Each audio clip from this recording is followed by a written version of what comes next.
محترم حاضرین، آج رمضان المبارک کی 13ویں رات کو ہم نے قرآن حکیم کا جو حصہ نماز تراویح میں سنا ہے وہ سورۃ الفرقان، سورۃ الشعراء، سورۃ النمل، سورہ القصص کا آدھا حصہ آج ہم نے سنا ہے۔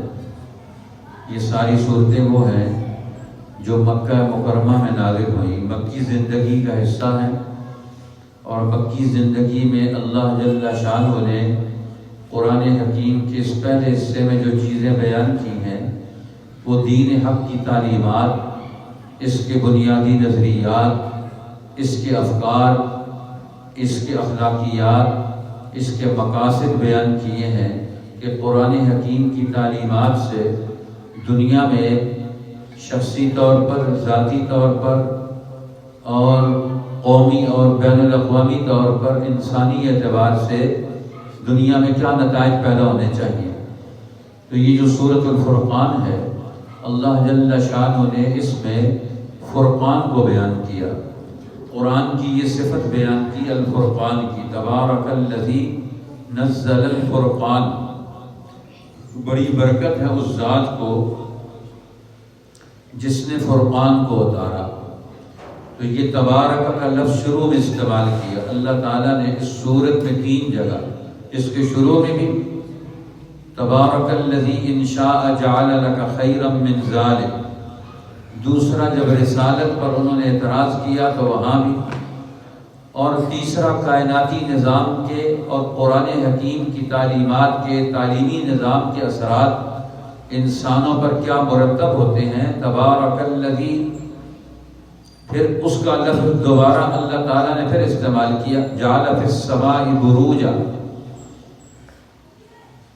تو یہ تبارک کا لفظ کیا ہے؟ یہ بھی اللہ کے ذکر کا ہے، اللہ کی یاد دلاتا ہے۔ ذکر کی 10 قسمیں ہیں، تو ان میں سے ایک قسم یہ بھی ہے کہ بڑی برکت ہے، اور برکت کس چیز کو کہتے ہیں؟ ہر وہ چیز جس میں کثرت سے خیر ہو، اور وہ خیر اس میں کثرت بھی ہو اور اس میں دوام بھی ہو،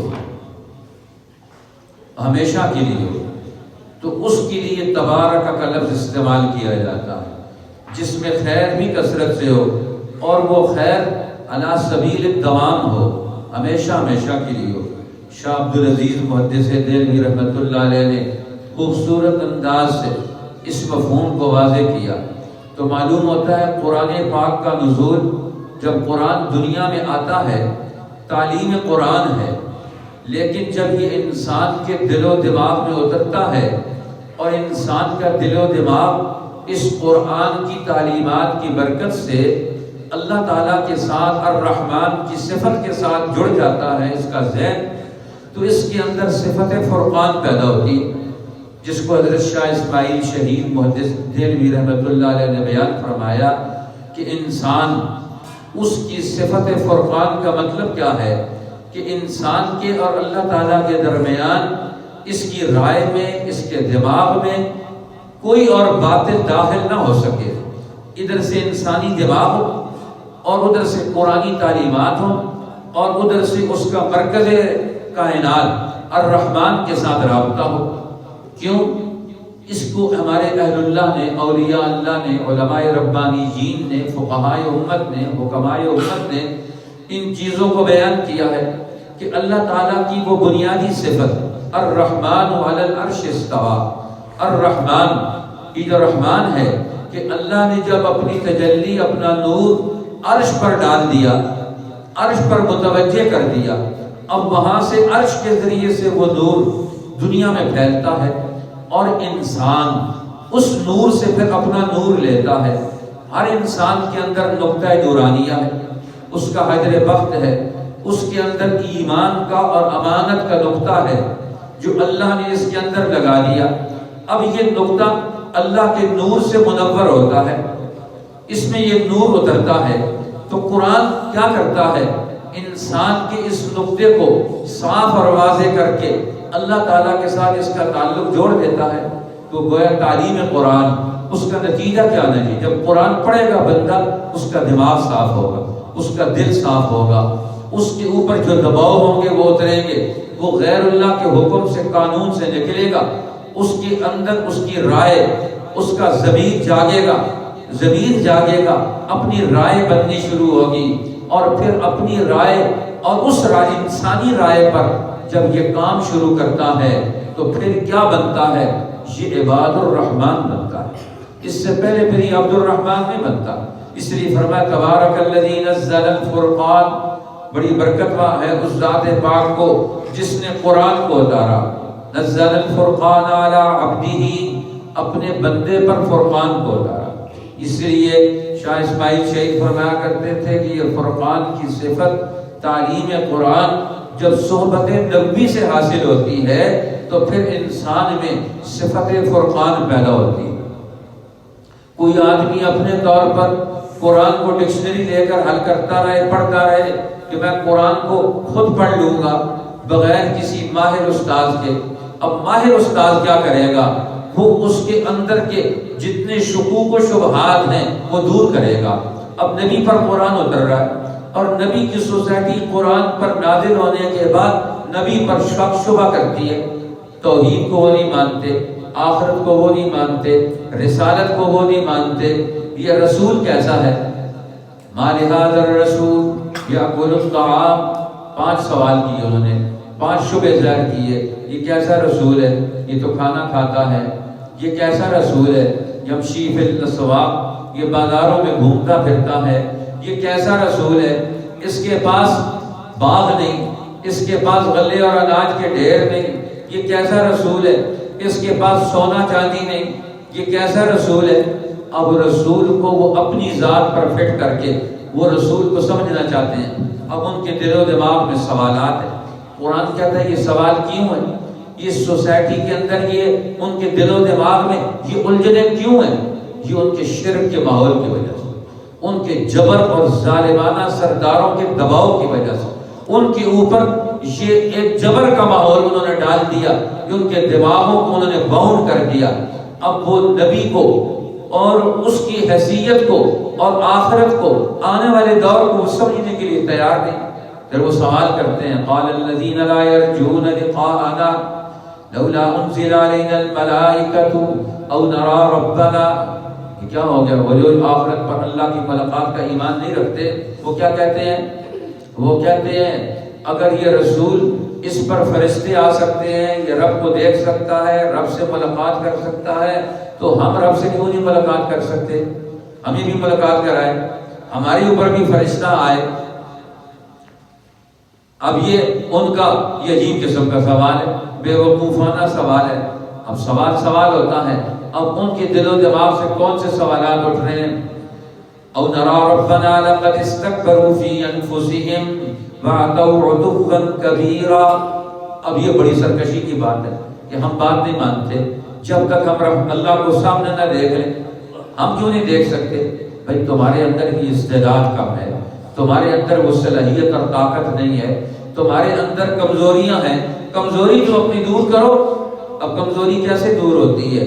اپنے عیب اور نقائص قرآن کی تعلیم سے دور کرو، نبی کی صحبت سے دور کرو، اللہ کے ذکر سے دور کرو، فسبح بحمدہ، اللہ کی تسبیح بیان کرو، تمہارے اندر اللہ کا تعلق پیدا ہو، تمہارے اندر یہ حیثیت پیدا ہو کہ تم اللہ تعالیٰ کو دیکھ سکو، تم اس کی باتوں کو سمجھ سکو، تو اپنے اندر یہ استعداد پیدا کرو۔ تو پھر قرآن حکیم نے اس کی طرف توجہ دلائی، میرے پیغمبر اب آپ اس مکی زندگی میں جہاد کبیر کریں۔ اب قرآن کے آنے کے بعد جہاد کی کئی قسمیں ہیں۔ قرآن کہتا ہے جہاد کی ایک بڑی قسم وہ کیا ہے؟ جہاد کبیر ہے۔ وجاہدہم بہ جہادا کبیرا، اے میرے پیغمبر آپ اس قرآن کی تعلیم کے ذریعے سے اس مکہ کے معاشرے میں یہاں کے لوگوں میں جہاد کبیر کریں، بڑا جہاد کریں۔ اب یہ جہاد کبیر کیا ہے؟ ان کے دل و دماغ میں قرآن کو اتارنا، قرآن کے علم سے ان کے باطن کو روشناس کرانا، ان کے ذہنوں کو تیار کرنا۔ اب ان کا ذہن ان کی سوسائٹی کے خرافات سے تیار ہے، ادھر ادھر کی وہمی باتیں سن سن کر ان کے دماغ میں بھوسا بھرا ہوا ہے، برے خیالات بھرے ہوئے۔ تو پہلے ان سے مکالمہ کریں، سوال کریں، ان کی سوالوں کے جواب دیں، اور ان کا کسی قسم کا بھی کوئی سوال ہو تو غصے میں نہ آئیں، ہر سوال کا جواب دیں۔ یہ جہاد کبیر ہے، انسانی ذہن قرآن کے علم کی مطابقت میں ڈھالنا، قرآن کا علم ان کے اندر فٹ کرنا، ان کے اندر قرآن کی تعلیمات کا اثر پیدا کرنا، یہ پہلی ڈیوٹی ہے۔ آج ہمارے دماغ، پوری امت مسلمہ کے دماغ، ان کے خیالات باطل نظام تعلیم سے، باطل میڈیا سے، جھوٹی افواہوں سے، اسی طرح برے رسم و رواج سے، جاہل اور نادان لوگوں کی صحبت سے، ان کے دل و دماغ میں ادھوری چیزیں بھری ہوئی ہیں، کسی کو کچھ پتہ نہیں، ہر ایک رولنگ سٹون ہے، آدھی بات ادھر سے لی، آدھی ادھر سے لی، آدھی ادھر سے لی، آدھی ادھر سے لی، ہر ایک نے سارا ملغوبہ بنا کے رکھا ہوا ہے۔ کوئی آدمی دو ٹوک واضح اور صاف بات نہیں رکھتا۔ جب انسان کا ضمیر بیدار ہو، تعلیم قرآن فرقان کا درجہ حاصل کر لے، یہ حق باطل میں فرق کرنا شروع کر دے، یہ بات صحیح ہے، یہ بات غلط ہے، یہ بات قرآن کی تعلیمات کے مطابق نہیں ہے، یہ انسانی زندگی کے لیے نقصان دہ ہے۔ حضرت عمر رضی اللہ تعالیٰ عنہ کے زمانے میں مال غنیمت آیا، انہوں نے اپنے لوگوں کو بٹھایا، آؤ بتاؤ اس مال غنیمت کو کیسے تقسیم کریں، کہاں خرچ کریں۔ بہت سارے لوگوں نے رائے دی۔ ایک آدمی کی رائے یہ آئی کہ اس مال کو بچا کے رکھ لیں، سیو کر لیں، محفوظ کر لیں، خزانہ بنا لیں، اسے جمع کر لیں۔ ہو سکتا ہے کوئی ناگہانی آفت آ جائے، انجانی مصیبت آ جائے تو یہ مال آپ کے پاس موجود ہو اور اس کو اس وقت آپ خرچ کریں۔ حضرت عمر رضی اللہ تعالیٰ عنہ نے فرمایا، آپ کی زبان سے شیطان بولتا ہوا مجھے محسوس ہوتا ہے۔ یہ رائے کہ آج مال کو ہم بچا لیں، مال اللہ نے ہمیں اس لیے یہ دیا کہ آج اسے خرچ کریں۔ مال کا فائدہ کیا ہے؟ بچانا نہیں ہے، مال کا فائدہ یہ ہے کہ آج اسے خرچ کریں۔ آج جس چیز پر ہم 1 روپیہ خرچ کریں گے، کل ہمیں آج نہیں خرچ کریں گے 1 روپیہ، کل اس پر 100 روپیہ خرچ کرنا پڑے گا۔ جن لوگوں نے گاڑیاں موٹر سائیکل رکھے ہوئے ہیں، وہ تھوڑا خراب ہونا شروع ہوتا ہے، چلاتے رہتے ہیں، کہتے ہیں چلائی رکھو اس کو۔ اب پہلے اس کو ٹھیک کرا لیتے تو 100 روپیہ خرچ ہوتا، اب جب وہ بالکل کھڑا ہو جاتا ہے پھر اس کو ٹھیک کراتے ہیں، پھر اس پر مکینک کہتا ہے اب اس پر 10,000 روپے لگے گا۔ 100 روپیہ بچایا اور اس پر 10,000 روپے لگایا۔ یہ آج ہماری عقل ہے۔ تو حضرت عمر نے فرمایا یہ کیسا دماغ ہے؟ مال کو آج بچائیں گے انسانی زندگی کی ضرورتوں سے تو آج جو آدمی مجبور ہوگا کل ہمیں اس پر آج 100 روپیہ خرچ کریں گے، کام چل جائے گا، کل 2,000 5,000 سے بھی کام نہیں چلے گا۔ یہ نہیں ہے۔ حضرت علی رضی اللہ تعالیٰ عنہ کا زمانہ خلافت آیا، ان کے پاس مال غنیمت آیا تو انہوں نے سارا مال غنیمت بیت المال سے، اسٹیٹ بینک سے سارا مال خرچ کر کے لوگوں کے اوپر انویسٹ کر دیا۔ آج ہمارے حکمران اپنے پاس جمع کرتے ہیں، پیسہ جمع کر کے انویسٹ کرتے ہیں۔ یہ اللہ کے بندے ہو سکتے ہیں، عباد الرحمن، یہ قوموں کے رہنما ہو سکتے ہیں، یہ انسانوں کے لیڈر ہو سکتے ہیں، یہ قرآن کے ترجمان ہو سکتے ہیں، یہ نبی پاک صلی اللہ علیہ وسلم کے نمائندہ بن کر امت کی زماں میں ذمہ داریاں سنبھال سکتے ہیں۔ اب حضرت علی رضی اللہ تعالیٰ عنہ نے سارا مال، کہاں ضرورت ہے سارا مال وہاں خرچ کیا۔ بھئی قوم کا مال ہے، قوم کا مال قومی ضرورت پر خرچ ہونا چاہیے، قومی مسائل حل ہونے چاہیے، انسانوں کی پریشانیاں دور ہونے چاہیے، یہاں کے عوام کے مسائل حل ہونے چاہیے۔ اب حضرت علی رضی اللہ سارا مال خرچ کروا دیا اور بیت المال میں مصلی بچا کر 2 رکعت شکرانے کے نفل ادا کیے کہ اے اللہ تو نے جو مال ہمیں دیا تھا وہ مال ہم نے تیری مخلوق، تیرے بندوں اور تیرے نبی کی امت پر اور اپنی رعایا پر خرچ کر کے ہم نے حق ادا کر دیا، ہم نے حق ادا کر دیا۔ اب یہ ہے اللہ کے بندے۔ جہاد کبیر کیا ہے کہ انسانوں کا ذہن اس کی ساخت قرآن کے مطابق ڈالنا، اور جب قرآن کے مطابق ساخت بن جائے گی تو وہ کرے گا کیا؟ جس کا ذہن قرآن سے تیار ہوگا وہ انسانی مسئلے حل کرے گا، وہ انسانی ذہن کو ترقی دے گا، وہ انسانی معاشرہ پیدا کرے گا، الفت والا، محبت والا۔ اب اسلام ذمہ داریاں لگاتا ہے کہ 3 بڑی ذمہ داریاں ہیں تمہاری قرآن حکیم کی ساتھ میں۔ عباد الرحمن کیا کرتے ہیں؟ سب سے پہلا کام یہ کرتے ہیں کہ وہ اللہ کے ساتھ کسی کو شریک نہیں ٹھہراتے۔ دوسرا کام یہ کیا کرتے ہیں؟ وَلَا يَزْنُونَ، وہ زنا نہیں کرتے۔ سوسائٹی بنا کر، معاشرہ بنا کر، اجتماعی قوانین کا نظام بنا کر سماجی زندگی پیدا کر کے اس کے مطابقت میں زندگی بسر کرتے ہیں، خواہشات کی زندگی نہیں بسر کرتے۔ سوسائٹی کی تشکیل سے، قانون کی حکمرانی سے مل جل کر اعتماد کے ساتھ زندگی بسر کرتے ہیں، زنا نہیں کرتے، اس سوسائٹی کی تشکیل کرتے ہیں۔ اور تیسرا کام ان کا کیا ہے کہ اللہ نے جو ان کو وسائل دیے ہیں، اذا انفقوا لم يسرفوا ولم يقتروا وكان بين ذلك قواما، جب ان کے پاس مال آتا ہے، وسائل آتے ہیں، تو ان کو خرچ کرتے ہیں۔ کیسے خرچ کرتے ہیں؟ نہ اسراف کرتے ہیں، نہ زیادتی کرتے ہیں، نہ کمی کرتے ہیں، اعتدال کے ساتھ خرچ کرتے ہیں۔ اب ایک آدمی اس کو کسی سے محبت ہو جائے، اسے کہے کہ اب اس کو دودھ سے نہلاؤ، اس کو عرق گلاب سے نہلاؤ، اب اس کو فلاں چیز دے دو، زندگی کی جو ضرورت ہے، بنیادی ضرورت ہے، وہ پوری کرنی ہے۔ اب عیاشی کا نظام بنانا، یہ قرآن کہتا ہے وہ نہیں کرتے۔ مال کو خرچ کرتے ہیں لیکن اسراف کے ساتھ نہیں، کمی کے ساتھ بھی نہیں، لیکن اعتدال کے ساتھ خرچ کرتے ہیں۔ اب یہ تین بڑی صفات ہیں، اور یہ تین صفات ان کو کیوں حاصل ہوتی ہیں؟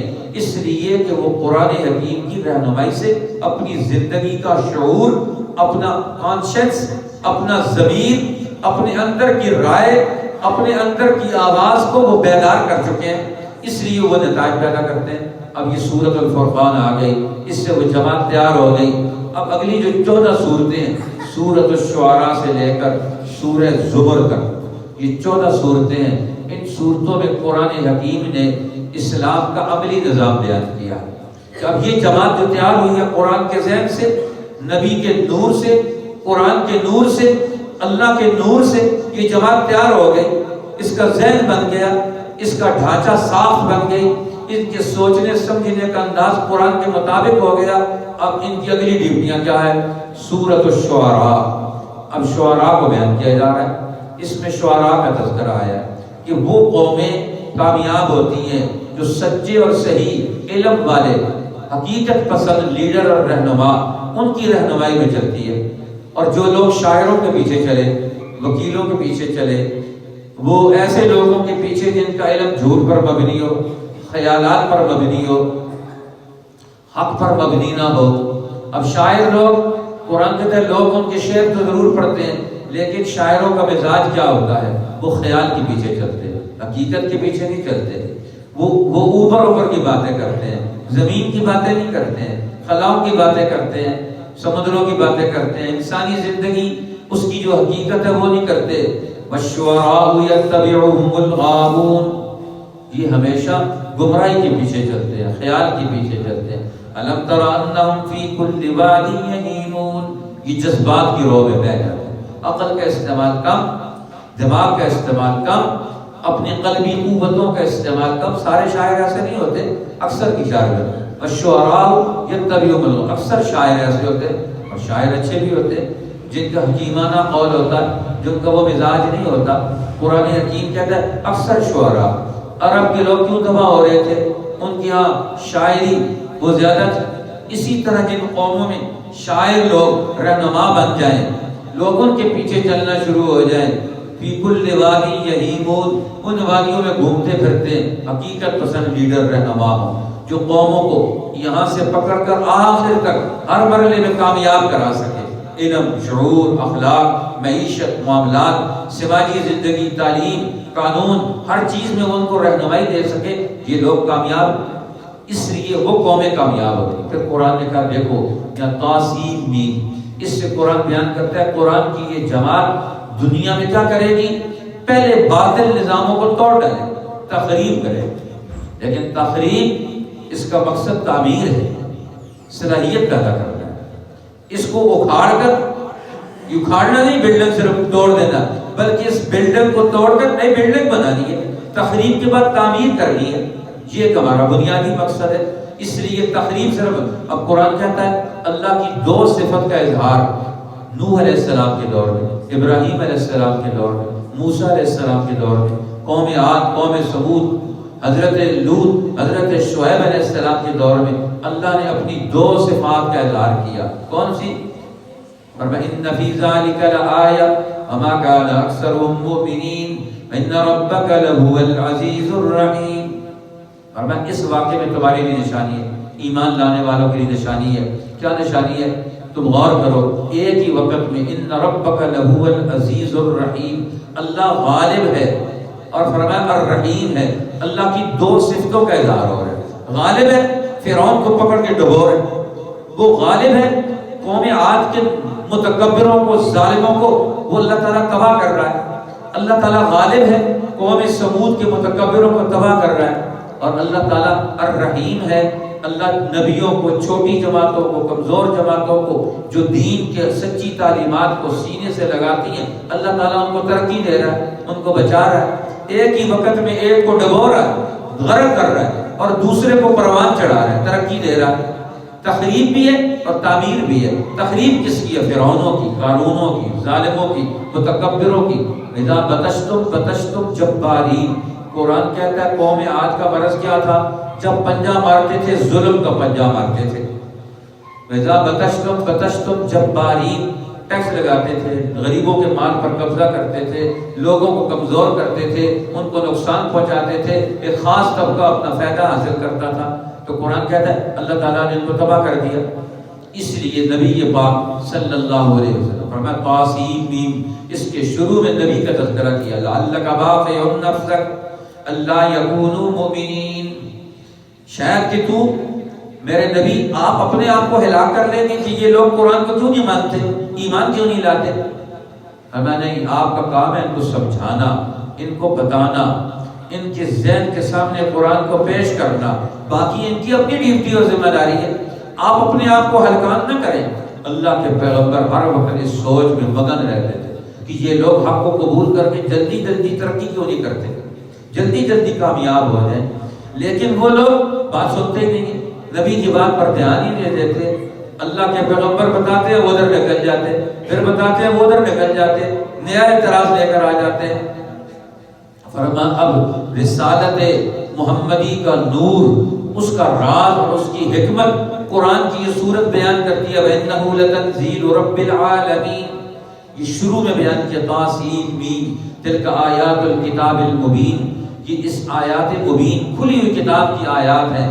لعلک باخع نفسک، شاید کہ آپ اپنے آپ کو ہلاک کر ڈالیں گے، اللہ یکونوا مؤمنین، یہ لوگ ایمان نہیں لاتے۔ پھر اللہ تعالیٰ نے فرمایا آخر میں وَإِنَّهُ لَتَنزِيلُ رَبِّ الْعَالَمِينَ، یہ قرآن نازل ہوا ہے رب العالمین کی طرف سے، نزل بہ الروح الامین، اسے روح الامین سارے فرشتوں سے اونچا فرشتہ جبرائیل امین دنیا میں لے کر آیا، آپ کے قلب اطہر پر لے کر آیا۔ اب جو آپ کے دل کی قدر کرے گا، اس قرآن کی قدر کرے گا، آپ کے اس ماحول میں آئے گا، تو وہ بھی کائنات میں اونچا ہوتا چلا جائے گا، وہ بچ جائے گا، اس کو تحفظ مل جائے گا۔ اور اگر نہیں چاہتا انذر عشیرتک الاقربین، اپنے قریبی رشتہ داروں کو بتا دو آج قرآن کے علم کے آ جانے کے بعد اس پر کان نہیں کرو گے، توجہ نہیں دو گے، تم بھی تباہ و برباد ہو جاؤ گے، بچ نہیں سکتے ہو۔ وَسَيَعْلَمُ الَّذِينَ ظَلَمُوا أَيَّ مُنقَلَبٍ يَنقَلِبُونَ، ظالموں کو تھوڑے دنوں بعد پتہ چل جائے گا کون سا انقلاب ان کے دروازوں پر دستک دے رہا ہے، ان کے نیچے سے زمین کھینچ لے گا، ہر چیز ان سے کھینچ لی جائے گی اور ان کو تباہی اور بربادی کی طرف دھکیل دیا جائے گا، اس لیے کہ انہوں نے اپنی صلاحیتوں کا اظہار نہیں کیا۔ انسان بن کر، اجتماعیت پسند بن کر، اللہ کا بندہ بن کر، قرآن کے علم کی قدر کر کے اپنے انسانی ضمیر کا تحفظ نہیں کر سکے، اس لیے تباہ ہو گئے۔ پھر اللہ تعالیٰ نے اگلی سورۃ النمل، نمل کہتے ہیں چیونٹی کو، اس کا شروع بھی تحسین سے ہے، اس میں تعمیر کا پہلو زیادہ غالب ہے، اس میں تعمیر زیادہ ہے، تخریب ہے لیکن بقدر ضرورت، لیکن تعمیر زیادہ ہے۔ اب اس میں تعمیر کس طرح ہو رہی ہے؟ قرآن یہ بتاتا ہے إِنَّكَ لَتُلَقَّى الْقُرْآنَ مِن لَّدُنْ حَكِيمٍ عَلِيمٍ، یہ آپ کو جو قرآن ملا کہاں سے ملا ہے؟ اس ذات پاک سے ملا ہے، حکیم علیم، جو حکمت والا ہے، علم والا ہے۔ تو قرآن کا علم دنیا میں انسانوں کے لیے کب فائدہ مند ہوگا؟ جب قرآن پڑھنے والوں میں حکمت بھی آئے گی اور علم بھی آئے گا۔ حکمت نبیوں کی صحبت سے آئے گی، علم قرآن کی تعلیم سے آئے گا۔ تو جب حکمت اور علم جمع ہوں گے تو پھر انسانی مسائل حل ہوں گے۔ اب دیکھو حضرت داؤد اور سلیمان علیہ السلام پچھلی قوموں میں سے، اللہ نے ان کو نبوت بھی دی، علم بھی دی، حکومت اور سیاست بھی دی، اور انہوں نے اپنے علم، حکومت اور ان سب چیزوں کو انہوں نے انسانوں کی ترقی کے لیے استعمال کیا۔ اب اللہ تعالیٰ نے حضرت سلیمان علیہ السلام کو اوتینا من کل شیء، ہر چیز ان کو عطا کی ہم نے۔ فرمایا علمنا منطق الطیر، ہم نے ان کو پرندوں کی بولیاں سمجھا دی، سکھا دی یہ پرندے کیا کہتے ہیں۔ اس معاشرے میں انسانی معاشروں کے ساتھ پرندے بھی ہیں، حیوانات بھی ہیں، دیگر مخلوقات بھی ہیں، یہ ساری مخلوقات کیسے کام کرتی ہیں۔ پھر قرآن نے یہ حضرت سلیمان علیہ السلام کے دور سے یہ چیونٹی کا خطاب نقل کیا۔ چیونٹی اپنی قوم کو خطاب کرتی ہے قیامت تک کے لیے، دیکھو جو اپنی قوم کا اپنے لوگوں کا خیر خواہ ہوتا ہے اللہ کی نگاہ میں اس کی کتنی شان بن جاتی ہے۔ جو اپنی قوم کا غدار ہے، اپنے ہم جنس لوگوں کا غدار ہے، اس کی کیا حیثیت ہے، اس کا نام بھی کوئی نہیں جانتا۔ اب اس چیونٹی کو کون جانتا تھا، لیکن قرآن نے اس چیونٹی کو بیان کر دیا۔ سلیمان علیہ السلام کا تخت جا رہا ہے، ان کی فوج لشکر جا رہا ہے، اب وہ پوری دنیا میں اپنے ملکوں کی، قوموں کی، لوگوں کی نگرانی کرتے ہیں، مسئلے حل کرتے ہیں، ہر علاقے میں خود جا کر پہنچتے۔ حضرت سلیمان علیہ السلام جس کو حکومت ملے وہ صرف باہر کے ملکوں کا سفر نہ کرے، اپنے ملک کے اندر بھی سفر کرے۔ اپنے ملک کے اندر سفر کیوں کرے؟ لوگوں کے مسئلے حل کرنے کے لیے سفر کرے۔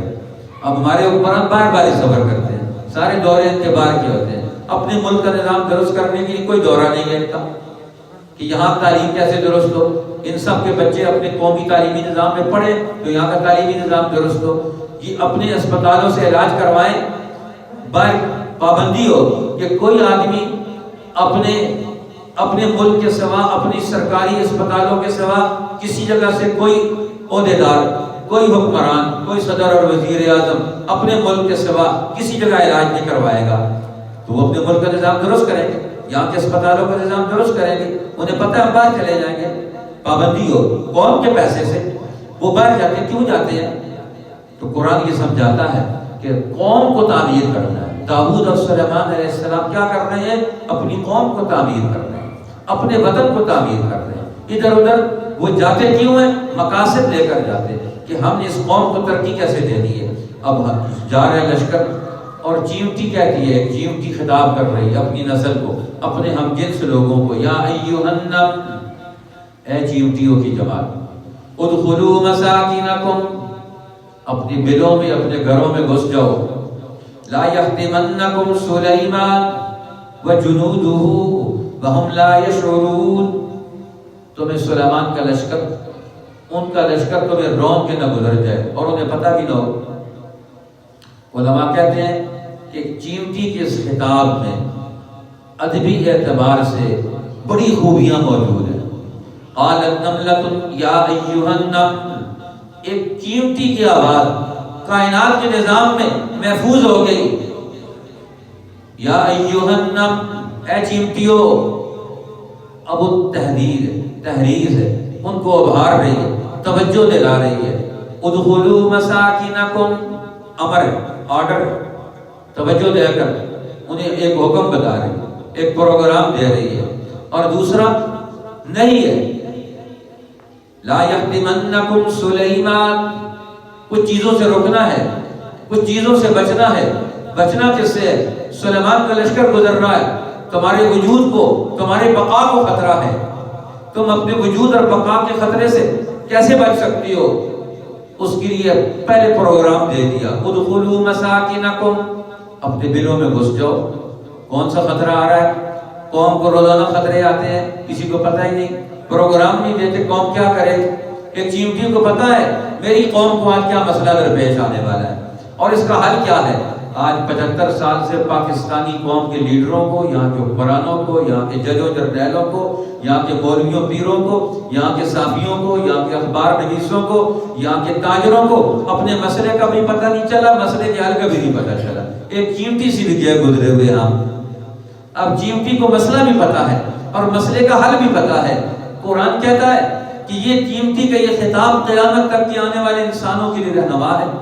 سلیمان علیہ السلام تک ہوا نے یہ آواز پہنچا دی۔ ایک چیونٹی وہ آپ کے خلاف اپنی قوم کو کیا رائے دے رہی ہے، آپ کے بارے میں کیا تبصرہ ہو رہا ہے۔ دیکھیں ہر آدمی کے بارے میں تبصرہ ہوتا ہے ہر جگہ پر، آپ کی حکومت، آپ کے لشکر، آپ کے سفر کے بارے میں کیا تذکرہ ہو رہا ہے۔ سلیمان علیہ السلام کو بات پہنچی اور میں اس چیمٹی کو لے کر آؤ، چیمٹی کو لے کر آئے. تو ایک نبی کے خلاف پروپیگنڈا کرتی ہے؟ کوئی نبی ایسا کر سکتا ہے؟ ظلم کر سکتا ہے؟ یہ تو فرعونوں کا کام ہے، قوموں پر ظلم کرنا، غریبوں کو کمزوروں کو رونتے ہوئے گزر جانا. یہ نبی تو ایسا نہیں کرتے. تو نے پھر ایسا پروپیگنڈا کیوں کیا؟ ایسی بات کیوں کی؟ جی تو چیمٹی کہتی ہے نہیں، میں نے انہیں کہا تھا، میرے خطاب کے اندر یہ بات موجود ہے، وَهُمْ لَا يَشْعُرُونَ. اللہ کے نبی جان بوجھ کر، ان کا لشکر جان بوجھ کر کبھی کسی چیز کو روک کر نہیں گزرتا، انہیں پتہ ہی نہیں چلے گا. تم اتنی چھوٹی ہو، کسی کو نظر ہی نہیں آؤ گے، اس لیے روندے جاؤ گے. یہ نہیں کہ ان کا مقصد تمہیں روندنا ہے، وہ تم مفت میں روندی جاؤ گے، اس لیے میں نے انہیں توجہ دلا دی ہے. وگرنہ ایک نبی کیسے روک سکتا ہے؟ ایک نبی کیسے ایسے کام کر سکتا ہے؟ بھارت حضرت سلیمان علیہ السلام ایک دفعہ ان کے دور میں پاک سالی پڑ گئی، بارشیں نہیں ہو رہی، تو انہوں نے ساری قوم کو کہا جاؤ چلو باہر نکلتے ہیں، اللہ کے سامنے سارے توبہ استغفار کرتے ہیں. اب باہر نکلے توبہ استغفار کے لیے، جا کر صلاۃ الاستسقاء نماز پڑھیں گے، دعا کریں گے، مانگیں گے.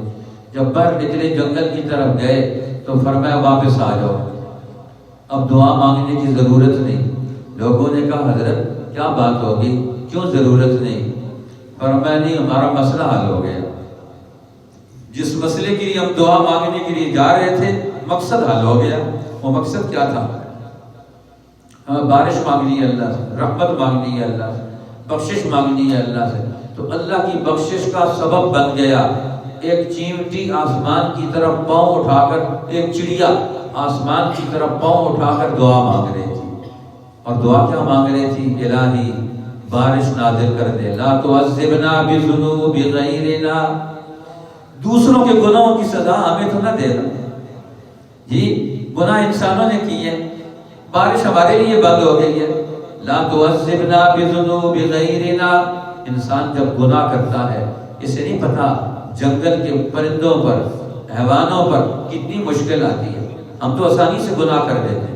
ایک گناہ دنیا کو بدلا دیتا ہے، اللہ کی رحمت کو دور کر دیتا ہے، رحمت کے دروازے بند کروا دیتا ہے. گناہوں کی زندگی، آج گناہ کا احساس ہی. اللہ تعالیٰ ہمیں توجہ نصیب فرمائے. انبیاء علیہ السلام کے مشن، پھر سورۃ القصص کے شروع میں اللہ تعالیٰ نے فرمایا انسانوں کو خطرہ کس چیز سے ہے؟ 3 جماعتوں سے. ایک ٹرائکا سے خطرہ ہے، فرعون سیاسی نظام لوٹ مار کا، قارون جو دولت جمع کر کے قوم کے خزانوں پر قبضہ کر کے ان کو غلط استعمال کرتا ہے، حامان مذہبی وزیر فرعون کا. یہ تینوں مل کر قوم کے خلاف منصوبے بناتے ہیں. اللہ فرماتے ہیں ہم نے فرعون کو بھی، حامان کو بھی، قارون کو بھی غرق کر دیا اور موسیٰ علیہ السلام کو کامیاب کر دیا. یہ کامیابی کا اصول ہے. یہ ٹریکا توڑے فرعونی نظام اور اس کے ساتھ جھوٹے مذہبی رہنما اور اس کے ساتھ سرمایہ دار، سرمایہ پرست مافیا، قوم کو لوٹنے والے قارون، یہ جب مل جاتے ہیں فرعون، حامان اور قارون، یہ ٹرائکا ہے، مثلث ہے قوموں کے خلاف. ہر دور کے قوموں کو لوٹنے والی یہ ٹرائکا ہوتی ہے. قرآن کہتا ہے اس ٹرائکا کو توڑو. ہر قوم ترقی کرنا چاہتی ہے، اس ٹرائکا کو توڑ دے، اس مثلث کو توڑو.